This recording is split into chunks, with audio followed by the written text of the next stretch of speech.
I'm going to do some... Oh, store's refreshed.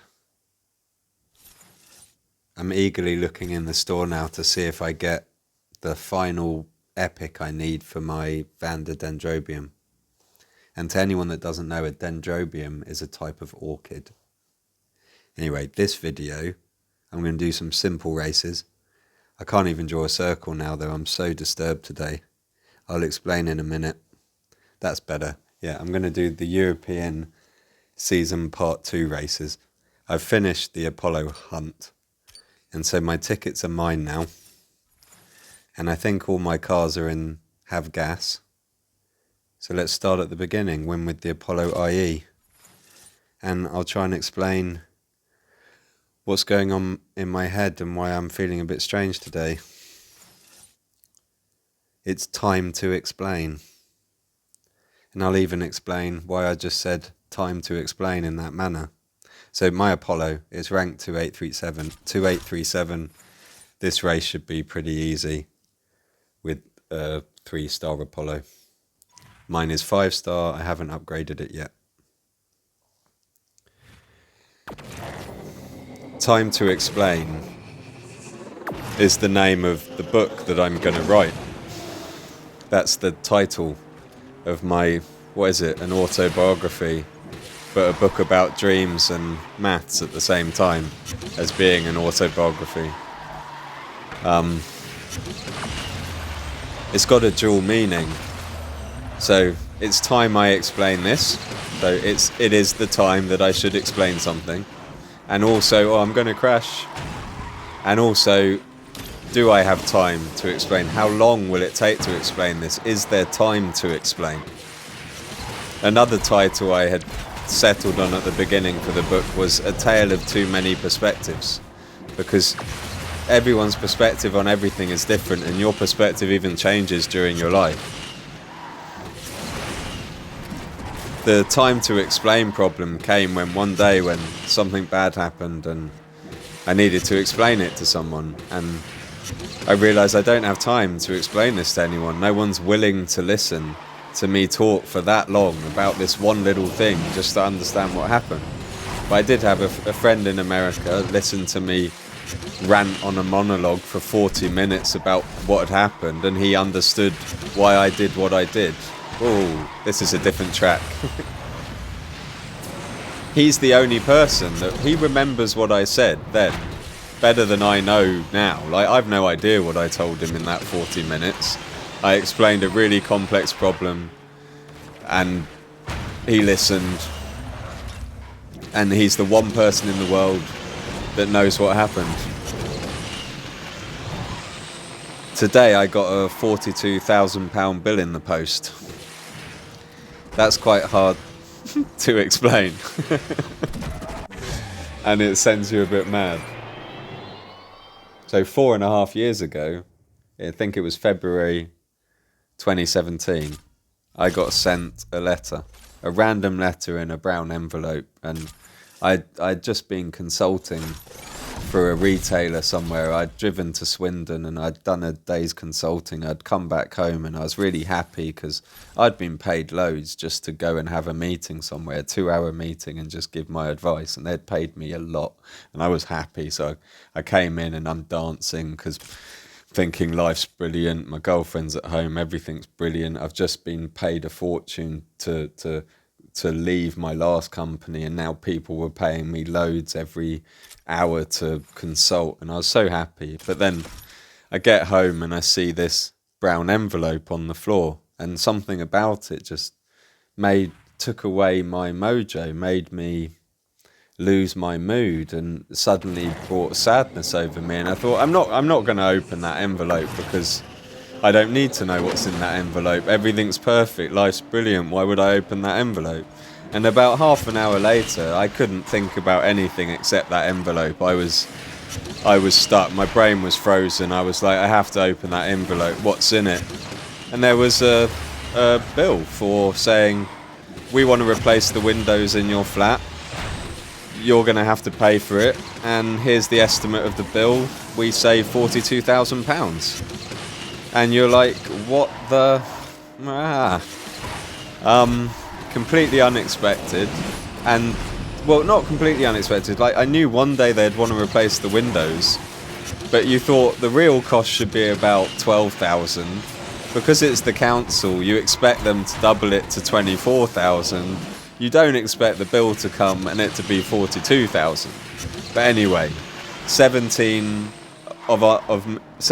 people, me and my neighbours that had all been sent this bill, got together.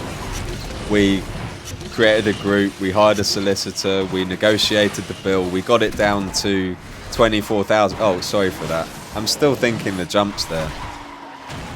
We got the £42,000 bill down to 24,000 over the course of probably 18 months and endless emails and debates and challenges to fake things, fake items, dodgy invoicing, etc. But then the company that they had hired to do that, or tendered to, they fired them. And then they got another company in that gave another estimate for 42,000, even though we'd got the last one down to 24,000. Then they tell us, oh, there's no time to debate this estimate now. We just need to start cracking, because now it was already 3 years later. It was January 2020 at this time. So we're 3 years later. We've spent half of it negotiating the bill to get it down to the right price. Then they just fire that company, hire a new one with a new bill that's back to the original price of 42,000. Tell us we can't debate it but then say, don't worry, because these are just estimates. Right, next car's the DBS. They tell us this is an estimate. Don't worry, this won't be the real bill. We don't know what we're actually going to do yet. These are just estimates based on what we expect. So when we see what we actually have to do, then the bill will get adjusted. So then the building project starts and we have our first meeting with the builders and the council and the residents, and they tell us, oh, your roofs, we didn't have to do much to your roofs because they were in fine condition. And one of the residents said, so that would mean then that you'll adjust the price and the estimate accordingly. And the builders just went, no, it was within the amount agreed in the estimate. So basically they're going to take what the estimate was regardless of what work they do, even though we were promised, don't worry, this is just an estimate, the actuals will differ. And now the building work's been done. All of it was done incredibly badly. Like, we had to pay, I think, £20,000 to paint a hallway, and a week after they finished, all the paint was peeling off the walls, and now it looks a lot worse than before they even arrived a year ago.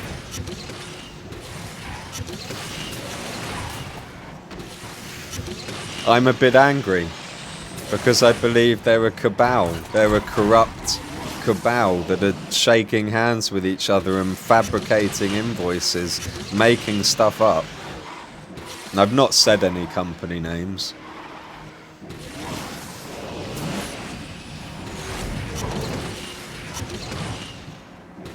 And I just want to leave my house, sell it and leave. This stuff's driven me mad for 4.5 years now. But I can't leave, because even if I leave, I still have to pay this bill. And this bill, the debate about how much this bill's going to be is going to go on for the next 3 years, as all the residents raise different issues, like, oh, this wasn't done properly. Then they'll go, oh, can you send us a photo of that? And I'll be like, I sold the flat 2 years ago, and now you want me to come back, take a photo of some bad paintwork that you know was bad, that we talked about 4 years ago, that you didn't acknowledge, that you wanted me to repeat 1,400 times. I think that I remember someone writing a check on a cow once, and I also remember a lot of Douglas Adams jokes about the council hiding things in locked doors in rooms with no lights on, guarded by a tiger. And I just think, however many times I put something in writing, they'll tell me it's not in the right format, or we need to do it again, or I need to inscribe it on the side of a cow in blood for them to acknowledge it as a formal request. It's like, I don't know.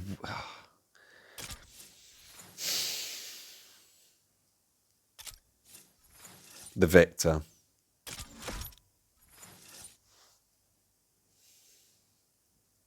I think there was, in the first bill, there was a hidden tin of paint.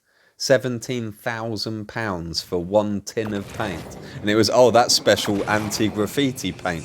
But no one's ever graffitied the walls. We could hire cleaners for an infinite amount of years to cover the damage if anyone ever graffitis for the cost of that one tin of paint that's completely pointless. But what else? Why would the council like the bill getting bigger? Well, maybe it's because they have a 15% management fee they put on every charge as well. So that £17,000 tin of paint isn't just a tin of paint, it's also an extra bit in the pocket for the council in taking their management slice off the top.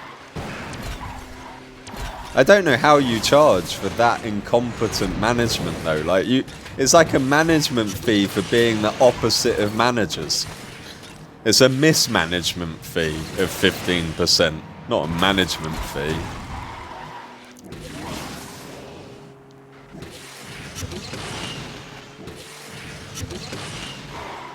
I don't really want to sell my house out though. I want to rent it and rent it really inappropriately. Like I've got a 3-bedroom flat. How many people can I legally put in it? Like, can I put 12 people in it just to be a nuisance? Like, just see if I can get away with it, cause a havoc.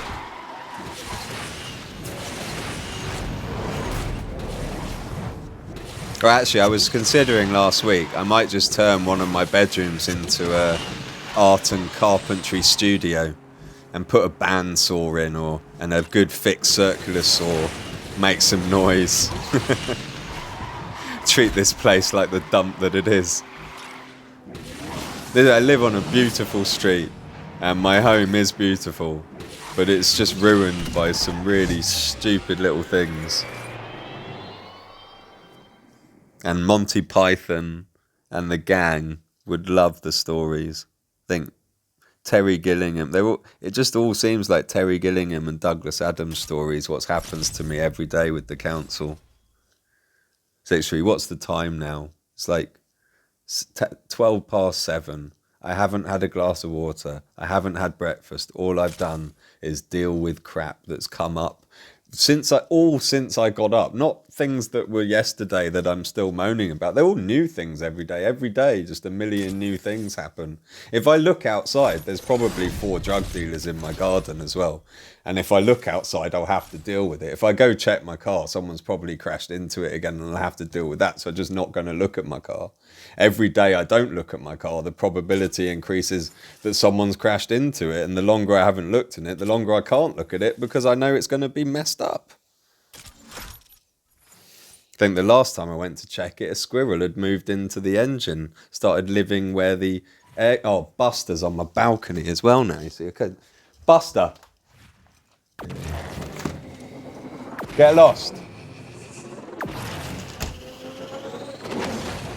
Stupid pigeon as well from 4 a.m. to 9 p.m. every day, terrorising my balcony, killing all my flowers, crapping on my carpet. And he watches me from the rooftops. He watches me and goes, oh, he's in his bedroom at the moment. I can go and check out his flowers, see if any nuts have fallen behind any of them.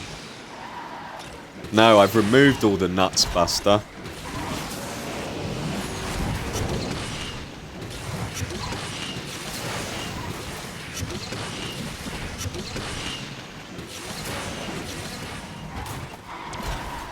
Doing these races was meant to calm me down. The tokens were meant to feel satisfying, but I haven't even noticed that they're going up. Gameloft gave me some more tokens. I think it was for reaching 10,000 subs. So if anyone noticed my token count gone up a little bit in the last couple of days, that was because Gameloft gave me 4,500. And as I said, pretty sure that was for getting 10,000 subscribers on YouTube. It wasn't compensation because I'm moaning about anything, and they don't just give you stuff. As a creator, you have to achieve certain things. I think I got tokens for 5,000 subs a while ago, and tokens for having a video that had more than 10,000 views. I think the next reward comes if I get to 20,000 subs. Right, I've done that race. I think the people that got to the end will know that I shared my rant with you then, because I actually think you'll enjoy it. I'm not moaning at you guys.